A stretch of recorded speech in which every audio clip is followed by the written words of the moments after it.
नमस्कार, DG news में आप सभी का स्वागत है। मैं हूं ऋतु वर्मा। खबरों को विस्तार से देखते हैं।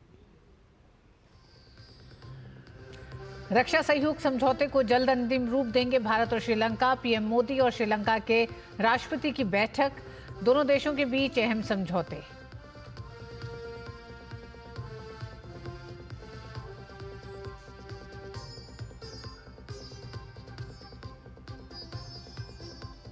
श्रीलंका के राष्ट्रपति ने आर्थिक संकट के दौरान भारत से मिली मदद पर जताया आभार। दिसानायके ने कहा, भारत के खिलाफ इस्तेमाल नहीं होने देंगे अपनी जमीन।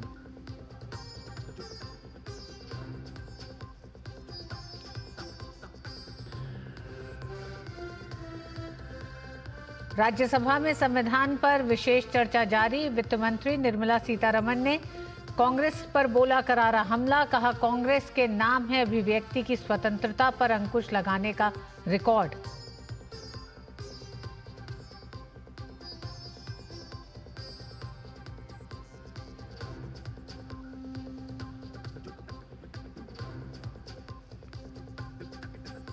पूर्व पीएम नेहरू के पत्र वापसी के मामले में पकड़ा तूल। भाजपा ने पूछा, पत्रों में ऐसा क्या है जिसे छिपा रहा गांधी परिवार।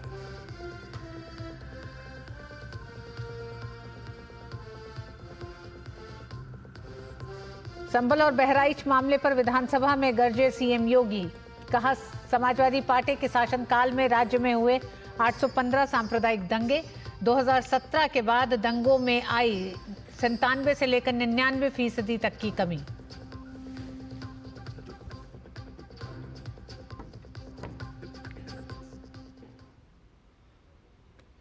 श्रीलंका के राष्ट्रपति अनुराकुमारा दिसानायके ने नई दिल्ली में प्रधानमंत्री नरेंद्र मोदी से मुलाकात की। हैदराबाद हाउस पहुंचने पर पीएम ने अतिथि राष्ट्रपति का गर्मजोशी से स्वागत किया। दोनों नेताओं की बैठक में द्विपक्षीय सहयोग में हुई प्रगति की समीक्षा की गई। पीएम मोदी और श्रीलंका के राष्ट्रपति ने दोनों देशों के संबंधों को और मजबूत करने पर विचार विमर्श किया। जिन मुद्दों पर चर्चा हुई उनमें व्यापार, निवेश, विकास और सुरक्षा सहयोग शामिल है। दोनों देशों के बीच प्रतिनिधिमंडल स्तर की वार्ता भी हुई। श्रीलंका के राष्ट्रपति का यह दौरा बेहद महत्वपूर्ण है। राष्ट्रपति पद संभालने के बाद राष्ट्रपति दिसानायके की यह पहली आधिकारिक विदेश यात्रा है। भारत श्रीलंका संबंधों की बात करें तो दोनों देशों के बीच मजबूत सहयोग रहा है। श्रीलंका हिंद महासागर क्षेत्र में भारत का निकटतम समुद्री पड़ोसी है। साथ ही प्रधानमंत्री नरेंद्र मोदी के सागर दृष्टिकोण और भारत की पड़ोस पहले नीति में श्रीलंका का केंद्रीय स्थान है। प्रतिनिधिमंडल स्तर की वार्ता के बाद भारत और श्रीलंका के बीच सहमति पत्रों का आदान प्रदान हुआ। दोनों देशों ने दोहरे कराधान से बचाव और श्रीलंका के लोक सेवाओं के भारत में प्रशिक्षण से लोक सेवकों के भारत में प्रशिक्षण से जुड़े 2 सहमति पत्रों का आदान प्रदान किया। प्रधानमंत्री नरेंद्र मोदी और श्रीलंका के राष्ट्रपति ने संयुक्त वक्तव्य में मजबूत रिश्तों की प्रतिबद्धता दोहराई। पीएम ने कहा कि दोनों देशों ने साझेदारी को लेकर भविष्योन्मुखी दृष्टिकोण अपनाया है। साथ ही निर्णय लिया है कि फिजिकल, डिजिटल और ऊर्जा कनेक्टिविटी सहयोग के अहम स्तंभ होंगे।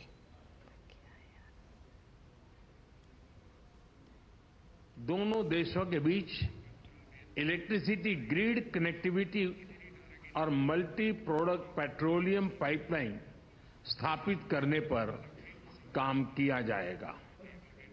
सामपुर सोलर पावर प्रोजेक्ट को गति दी जाएगी। साथ ही श्रीलंका के पावर प्लांट्स के लिए एलएनजी सप्लाई की जाएगी। द्विपक्षीय व्यापार को बढ़ावा देने के लिए दोनों पक्ष एकता को जल्द संपन्न करने का प्रयास करेंगे। पीएम ने कहा कि भारत और श्रीलंका के संबंध हमारी सभ्यताओं से जुड़े हैं। प्रधानमंत्री ने कहा कि भारत ने अब तक श्रीलंका को $5 अरब की लाइन ऑफ क्रेडिट और अनुदान सहायता प्रदान की है। माहो अनुराधापुरम रेलवे सेक्शन के सिग्नलिंग सिस्टम और कांके संथुराई पोर्ट के पुनरुद्धार के लिए ग्रांट सहायता दी जाएगी। शिक्षा सहयोग के तहत अगले वर्ष से जाफना और पूर्वी प्रांत के विश्वविद्यालयों में 200 छात्रों को मासिक छात्रवृत्ति दी जाएगी। अगले 5 वर्षों में श्रीलंका को 1500 सिविल सर्वेंट्स को भारत में प्रशिक्षण दिया जाएगा। हाउसिंग, रिन्यूएबल एनर्जी और इंफ्रास्ट्रक्चर के साथ साथ श्रीलंका में कृषि, डेयरी और फिशरीज के विकास के लिए भी भारत सहयोग देगा। प्रधानमंत्री ने दोनों देशों के बीच विभिन्न क्षेत्रों में बढ़ते सहयोग को सराहा। पीएम ने कहा कि रक्षा सहयोग की दिशा में दोनों देश तेजी से आगे बढ़ रहे हैं। हमने रक्षा सहयोग समझौते को शीघ्र अंतिम रूप देने का निर्णय लिया है। हाइड्रोग्राफी पर भी सहयोग की सहमति बनी है। कोलंबो सिक्योरिटी कॉन्क्लेव क्षेत्रीय शांति, सुरक्षा और विकास के लिए अहम प्लेटफॉर्म है। इसके अंतर्गत maritime security, counter terrorism, cyber security, तस्करी और ऑर्गेनाइज्ड क्राइम के खिलाफ लड़ाई। पीएम ने कहा कि उन्होंने राष्ट्रपति दिसानायके के साथ मछुआरों की आजीविका से जुड़े मुद्दों पर भी चर्चा की। दोनों देश सहमत हैं कि हमें इस मामले में एक मानवीय दृष्टिकोण के साथ आगे बढ़ना चाहिए। पीएम ने दिसानायके सरकार द्वारा अपने वादे निभाए जाने का विश्वास भी व्यक्त किया। हमने श्रीलंका में रिकंस्ट्रक्शन और रिकंसिलिएशन पर भी बात की। राष्ट्रपति दिसानायक ने अपने समावेशी दृष्टिकोण के बारे में मुझे बताया। हम आशा करते हैं कि श्रीलंका सरकार तमिलों की आकांक्षाओं को पूरा करेगी और श्रीलंका के संविधान के पूर्ण इम्प्लीमेंटेशन और प्रोविंशियल काउंसिल इलेक्शन कराने की अपनी प्रतिबद्धता को पूरा करेगी।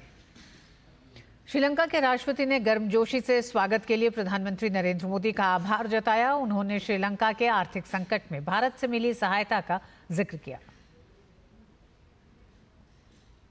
We faced an unprecedented economic crisis some 2 years ago, and India supported it immensely to come out of that quagmire. And it has also helped us immensely after that, especially in the debt restructuring process. Sri Lanka secures a very significant place in the foreign policy of India, I know. And in Honorable Narendra Modi, the Prime Minister of India, assured us full support. संसद में राज्यसभा में संविधान पर बहस के दौरान केंद्रीय वित्त मंत्री निर्मला सीतारमण ने कांग्रेस को लेकर घेरा। उन्होंने कहा, कांग्रेस ने 1975 में 39वां संवैधानिक संशोधन अधिनियम बनाया, जिसने संविधान में अनुच्छेद 392A जोड़ा, जो कहता है कि राष्ट्रपति, उपराष्ट्रपति, प्रधानमंत्री और लोकसभा अध्यक्ष के लिए चुनाव नहीं हो सकते। इसे देश की किसी भी अदालत में चुनौती नहीं दी जा सकती है और ये केवल संसदीय समिति के समक्ष ही किया जा सकता है। ये संशोधन लोकतंत्र को मजबूत करने के लिए नहीं थे, बल्कि सत्ता में बैठे लोगों की मदद करने के लिए थे। पूरी प्रक्रिया परिवार को सशक्त करने के लिए थी। उन्होंने किस्सा कुर्सी फिल्म पर प्रतिबंध लगाने का भी मुद्दा उठाया। 39th Constitutional Amendment Act 1975, again valid retrospectively, which added Article 392A to the Constitution. What did it say? It said elections to the President, Vice President, Prime Minister and Lok Sabha Speaker cannot be challenged in any court in the country, and it can be done only before a parliamentary committee. Imagine the extent to which for a person to save her chair, इसीलिए किस्सा कुर्सी का was banned. कुर्सी बचाने के लिए court का verdict आने से पहले ही हम जाकर के अमेंडमेंट करेंगे पार्लियामेंट में। यही है इनके इतने दूर तक जाने वाले विषय कानून को दुरुपयोग करना, कॉन्स्टिट्यूशनल अमेंडमेंट करवाना देश के हित में नहीं है, प्रोसेस सही नहीं होता, इससे आर्थिक सुधार कुछ होने वाले नहीं है या सामाजिक सुधार भी कुछ होने वाले नहीं है। व्यक्तिगत और परिवारवाद के लिए ही अमेंडमेंट हुआ है। वित्त मंत्री निर्मला सीतारमण ने राज्यसभा में संविधान पर विशेष चर्चा के दौरान कांग्रेस की आर्थिक नीतियों पर भी हमला बोला। उन्होंने कहा कि कांग्रेस की गलत आर्थिक नीतियों के कारण देश की अर्थव्यवस्था प्रभावित हुई। With all this socialism, 42nd amendment to changing the preamble, the much promised Garibi Hatao has not delivered by them. If it's not been delivered by them, what did that socialism do to us? So when Prime Minister Modi says Vikasit Bharat 2047, we all should have to work together to make sure that that is done with all of our responsibilities intact, and such changes to the constitution which they brought, which has only brought in decay for the Indian economy. Discussing the constitution and the mistakes done by the Congress party, as a result of which the Indian economy is suffering, sir. Socialism kills. The human cost of delayed economic reform in India. और वक्त एक छोटे से break का। अब आया असली स्वाद। अब आया स्वाद। जब स्वाद के पड़े हो लाले तो MDH का चंकी चाट मसाला डालें। MDH का चंकी चाट मसाला। MDH। जब धरती चीर कर निकलता है लोहे का पत्थर और मिलता है मोंगिया के जोश से, फिर तपता है, पिघलता है और बनता है फौलाद। अब होता है सरिया सारी खूबियों के साथ। मोंगिया स्टील, मजबूत देश का मजबूत सरिया। यार Ajay, look at your dad.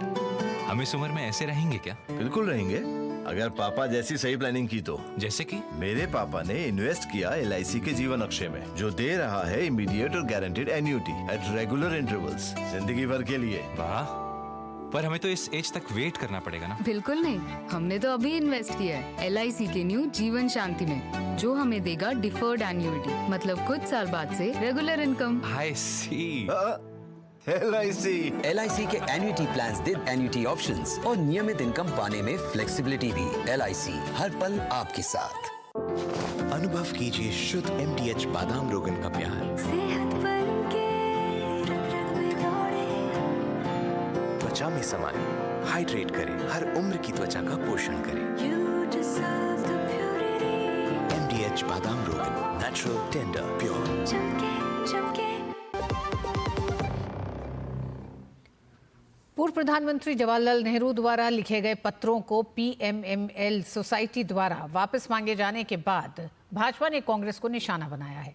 Bhajpa सांसद संबित पात्रा ने प्रेस वार्ता कर कहा है कि सभी दस्तावेज एक ऐतिहासिक धरोहर हैं, किसी परिवार की संपत्ति नहीं है। पात्रा ने कहा कि देश जानना चाहता है कि नेहरू जी ने उन पत्रों में ऐसा क्या लिखा है जिसे गांधी परिवार चाहता है कि वो सब देशवासियों के सामने ना आए। देश के इतिहास को अच्छे तरीके से समझने के लिए, जानने के लिए ये अनिवार्य है कि आप इन चिट्ठियों का अध्ययन करें, इनका संकलन करें और उसके पश्चात देश के इतिहास को पढ़ाएं। 2010 से इन सारी चिट्ठियों का डिजिटाइजेशन होना था, इनको स्कैन करके डिजिटल माध्यम से इनको आगे बढ़ाना था, और 2010 में डिजिटाइजेशन से पहले ही सोनिया जी ने इन चिट्ठियों को अपने पास मंगा लिया। तो स्वाभाविक है हमारे मन में यह प्रश्न उठेगा कि इन चिट्ठियों में ऐसा क्या करस्पॉन्डेंस था कि गांधी परिवार नहीं चाहती थी कि यह करस्पॉन्डेंस पब्लिक हो।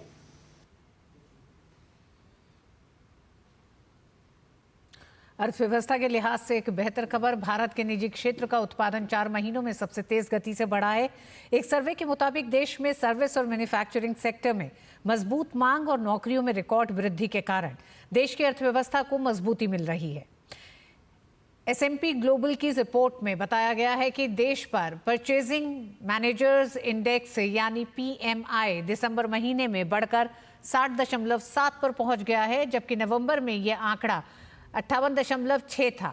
ये आंकड़े देश की इकोनॉमी में ग्रोथ को दिखा रहे हैं। ये निजी क्षेत्र के विस्तार, महंगाई में कमी के साथ ही पॉजिटिव बिजनेस आउटलुक को दिखाते हैं। वहीं आने वाले वर्ष 2025 के लिए सकारात्मक संकेत हैं। कांग्रेस सांसद प्रियंका गांधी फिलिस्तीन लिखा हुआ बैग लेकर संसद पहुंची कि इस बैग पर सियासी घमासान शुरू हो गया है। इस पर लोकसभा सांसद कमलजीत सहरावत ने कहा है कि प्रियंका गांधी को सिर्फ मुसलमान वोट की चिंता है। इस मुद्दे पर लोकसभा सांसद कमलजीत सहरावत ने खास बातचीत की हमारे संवाददाता अमरिंदर गुप्ता से। दिल्ली से भारतीय जनता पार्टी की सांसद कमलजीत सहरावत जी है। मैम, प्रियंका गांधी का आज फिलिस्तीन प्रेम उस वक्त दिखा जब वो अपनी गाड़ी से उतरी तो फिलिस्तीन का मैसेज वाला एक बैग। पहले तो इस पर आपकी क्या टिप्पणी है? देश में संसद एक ऐसा स्थान है जो लोकतंत्र का मंदिर है। यहाँ पर अपने विचारों को इस तरह से प्रकट करना जो कि लोकतंत्र के लिए ठीक नहीं है। अगर ऐसा प्रियंका गांधी कर रही हैं तो मुझे लगता है उनकी मानसिकता पर बहुत बड़ा सवाल है। हमारा लोकतंत्र एक मजबूत लोकतंत्र है और यहाँ पे ऐसे समर्थन की कोई स्थान नहीं है जहाँ पर कि न्याय ना। पिछले दिनों ही प्रियंका गांधी ने जब वायनाड से चुनाव जीता तो उनकी मुलाकात फिलिस्तीन के राजदूत से हुई। ऑफिशियल ट्वीट भी हुआ इस पर। तो ये एक मैसेज उनको थैंक्स करने का या कुछ अलग मैसेज देने का? देखिए, कांग्रेस पार्टी के नेताओं का अलग तरीका है काम करने का। विदेशों में जाकर देश के खिलाफ बोलना राहुल गांधी जी का लगातार प्रयास और स्वभाव रहा है। दूसरा सवाल और अहम सवाल, जिस तरह से सेना को लेकर राजनीति हो रही है, कांग्रेस आज एक विरोध प्रदर्शन करता है और ये कहता है कि सेना के 100 दिवस के अवसर पे भारतीय सेना के सामने पाकिस्तान ने जो सरेंडर किया उस तस्वीर को हटाया गया। हालांकि इस पर कई ऑफिशियल स्टेटमेंट भी आ गए। देखिए, भारत की सेना की विजय ये हमेशा ही गर्व का विषय था, है और रहेगा। कांग्रेस पार्टी का छोटी छोटी बातों में कमी ढूंढने का एक स्वभाव है। तो ये थी लोकसभा की सांसद कमलजीत सहरावत जी, जिनका साफ तौर पर मानना है कि प्रियंका गांधी का फिलिस्तीन प्रेम ये दिखाता है कि किस तरह से एक जिम्मेदार सांसद संसद भवन के अंदर दूसरे देश का बैग लेकर आता है और उस बैग पर कोई सफाई भी नहीं देता। कैमरामैन नवीन कुमार के साथ अमरेंद्र गुप्ता, संसद भवन, डीडी न्यूज, दिल्ली। भाजपा नेता एसपी सिंह बघेल ने भी प्रियंका गांधी को तुष्टीकरण और संतुष्टीकरण त्याग कर भारतीयता अपनाने की सलाह दी है। अभी हमारे साथ एसपी सिंह बघेल स्वयं बातचीत के लिए मौजूद हैं। क्या था प्रियंका गांधी के पर्स को लेकर आपने कुछ कमेंट किया है, क्या है वो? कमेंट नहीं किया, बस सलाह दी है कि भारत निर्मित पर्स विशेष तौर से आगरा में जो बनते हैं वो डालती तो हमारे लोगों का, उस कंपनी का भी प्रचार होता भारतीय, और वो एक बड़ी नेता हैं तो लोग उनका अनुकरण करते और पर्स उद्योग को एक बहुत बड़ा बढ़ावा मिलता है। प्रधानों की नकल होती है। उन्हीं के पिताजी स्वर्गीय राजीव गांधी जिस स्टाइल से शॉल लेते थे बायां हाथ निकाल के, और वो उसकी नकल हुई थी। चंद्रशेखर जी ने दाढ़ी रखी तो युवा तो नेताओं ने दाढ़ी रखी। जवाहर जैकेट नेहरू जी ने पहनी तो 10 साल पहनी गई, और मोदी जी ने जब ये आधा कुर्ता बाहों का और थोड़ी सी रंगीन जैकेटों को पहना तो आप देख रहे हैं कि मोदी जैकेट हो गई, और मुझे लगता है हर चौथा आदमी जैकेट पहन रहा है, और उससे हमारे जो कामगार हैं और लघु उद्योग है, कुटीर उद्योग है, खादी है, उसको बहुत बड़ा बढ़ावा मिला। लेकिन फिलिस्तीन का अगर बैग लेकर के वो आई तो उसमें क्या कुछ ऐसा मैसेज दिखाई पड़ा आपको जिस पर आपने बैंक किया? मुझे लग रहा है कि फिलिस्तीन का बैग लेकर के भारत के मुस्लिम लोगों का तुष्टीकरण, ध्रुवीकरण, एकत्रीकरण, संतुष्टीकरण करने का ये एक असफल सा प्रयास है। चलिए, बहुत शुक्रिया। एसपी सिंह बघेल जो केंद्रीय मंत्री हैं, उनका साफ तौर पर ये मानना है कि प्रियंका गांधी फिलिस्तीन के पर्स की बजाय अगर आगरा कानपुर के बैग को लेकर के अगर आती तो न सिर्फ एक अच्छा मैसेज जाता बल्कि हमारे देश के जो कामगार हैं उनको रोजगार में भी बढ़ोतरी होती। कैमरामैन बिना तिवारी के साथ संसद भवन से मैं राजेश राज, डीडी न्यूज के लिए। और बुलेटिन में वक्त एक छोटे से ब्रेक का।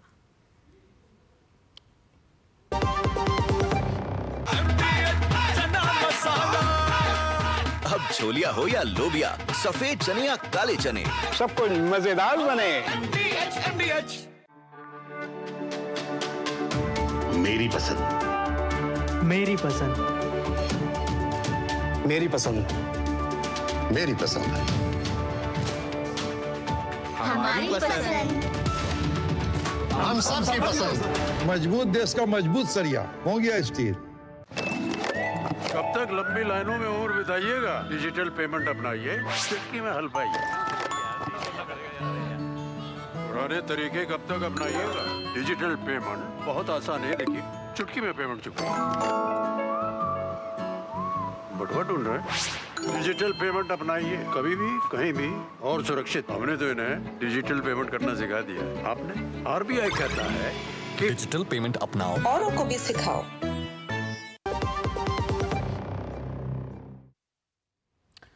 उत्तर प्रदेश विधानसभा का शीतकालीन सत्र सोमवार से शुरू हो गया है। बहराइच और संबल की हिंसा के मामले पर मुख्यमंत्री योगी आदित्यनाथ ने विपक्ष को करारा जवाब दिया।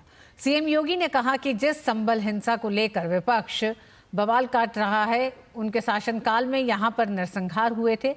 1947 से ही संबल में दंगों का इतिहास रहा है। 2017 से लेकर अब तक 99% तक हिंसा की घटना में कमी आई है।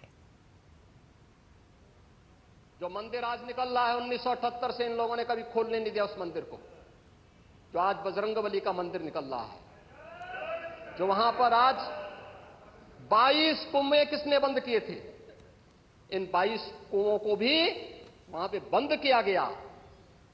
और वहां का माहौल इतना तनावपूर्ण किसने बनाया था? ये पत्थरबाज कौन थे? एक भी गिरफ्तारी बिना साक्ष्य के नहीं हो रही है।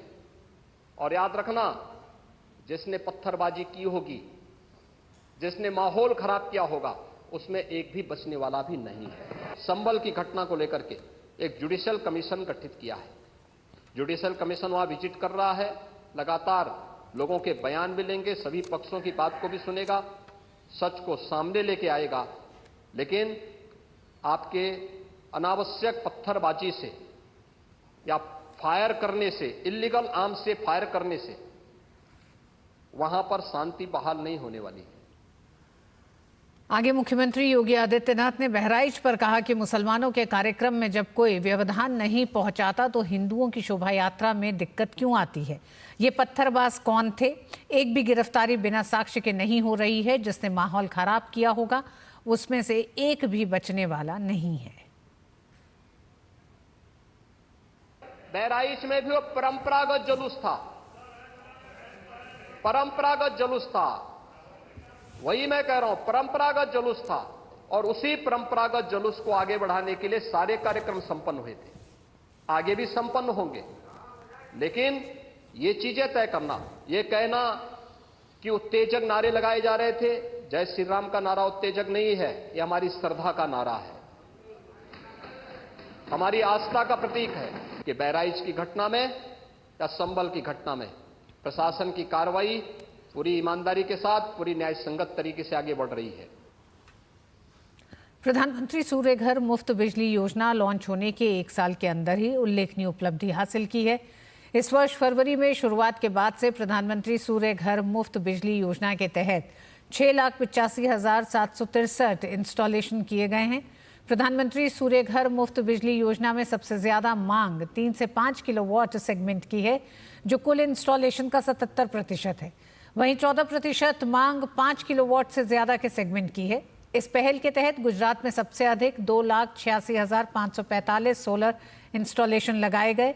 महाराष्ट्र में 1,26,344 और उत्तर प्रदेश में 53,423 सोलर इंस्टॉलेशन हुए हैं। सरकार द्वारा संसद में दी गई जानकारी के मुताबिक प्रधानमंत्री सूर्य घर मुफ्त बिजली योजना के तहत 1,45 करोड़ पंजीकरण हुए हैं। इस स्कीम का उद्देश्य मार्च 2027 तक 1 करोड़ से ज्यादा घरों को सोलर पावर की आपूर्ति देना है। फिलहाल जिन राज्यों में इंस्टॉलेशन की संख्या बढ़ रही है, उनमें त्रिपुरा, झारखंड, अरुणाचल प्रदेश और मणिपुर शामिल है। देश की लगभग 4000 सूचीबद्ध कंपनियों ने वित्त वर्ष 2024 के दौरान राजस्व या सकल बिक्री में 6% की बढ़ोतरी दर्ज की है। भारतीय स्टेट बैंक की एक रिपोर्ट में ये जानकारी दी गई। रिपोर्ट में कर्मचारी व्यय में उल्लेखनीय कमी के बारे में भी बताया गया। वित्त वर्ष 2024 में कर्मचारी लागत में केवल 13% की वृद्धि हुई है, जो वित्त वर्ष 23 में दर्ज 17% से कम है।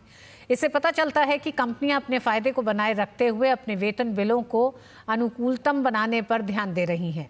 रिपोर्ट में कहा गया है कि पिछले 4 वर्षों में भारतीय कंपनियों ने लगातार 22% का औसत EBITDA मार्जिन बनाए रखा है।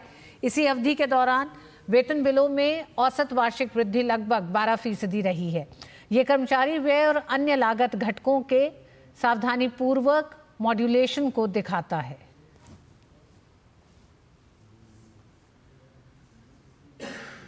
मशहूर तबला वादक जाकिर हुसैन ने दुनिया को अलविदा कह दिया है। अमेरिका के सैन फ्रांसिस्को में इलाज के दौरान उनका निधन हो गया। वो 73 साल के थे। उन्हें दिल संबंधित समस्याओं की वजह से लगभग 2 हफ्ते पहले अस्पताल में भर्ती कराया गया था। हालत अधिक खराब होने पर उन्हें आईसीयू में भर्ती कराया गया था। कई राष्ट्रीय और अंतर्राष्ट्रीय पुरस्कारों से सम्मानित उस्ताद जाकिर हुसैन ने कई दिग्गज कलाकारों के साथ जुगलबंदी दी। उस्ताद अल्लाह रखा के पुत्र जाकिर हुसैन की मृत्यु के समाचार से पूरे देश में शोक की लहर है।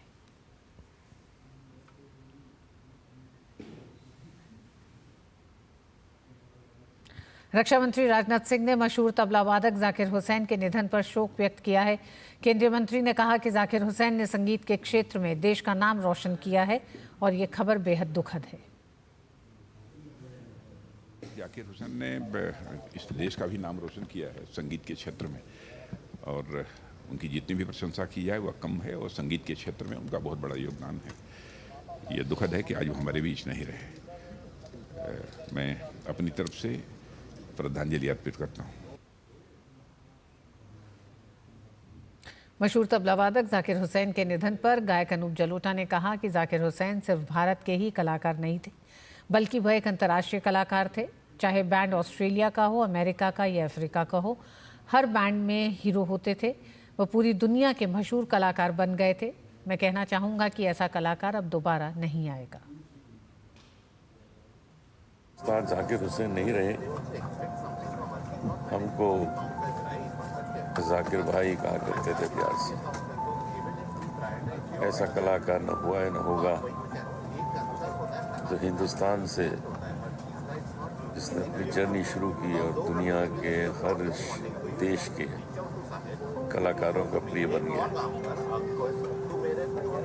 हर देश के बड़े बड़े बैंड में वो हीरो, जहाँ बजाते थे हीरो, चाहे ऑस्ट्रेलिया हो, चाइना हो, जापान हो, कनाडा, अमेरिका, इंग्लैंड, हर जगह जाकिर भाई हीरो थे। के रत्न को, देश के हीरे को कभी कोई भुला नहीं पाएगा। सबके दिलों में वो राज कर रहे हैं, राज कर रहे हैं। और इस बुलेटिन में बस इतना ही। नमस्कार।